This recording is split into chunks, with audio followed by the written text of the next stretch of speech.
آمو سلام. وقتتو نگیرم، پرواز مستقیم اصفهان به لاس وگاس داری یا نه؟ بهنم که بریم یه قهوه بخوریم. بریم.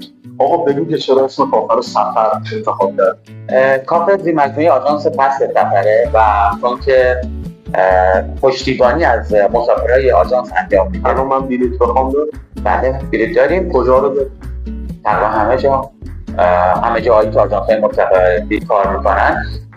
خوبی این کافه اینه که شما تا وقتی که داری بلیطت رو تهیه میکنی میتونی توی کافه منتظر بمونی، پذیرایی بشی، قهوه‌تو بخوری، مطمئنا بلیطت آماده شده است. به خاطر همین اسم اینجا کافه سفر است، چون که پشتیبانی در حقیقت مسافران آژانس پس سفر رو انجام میده. ناگفته نمونه ورود در عموم آزاد، اینطور نیست که محدودیتی برای ورود داشته باشیم، اما به این دلیل سفر نامیده میشه.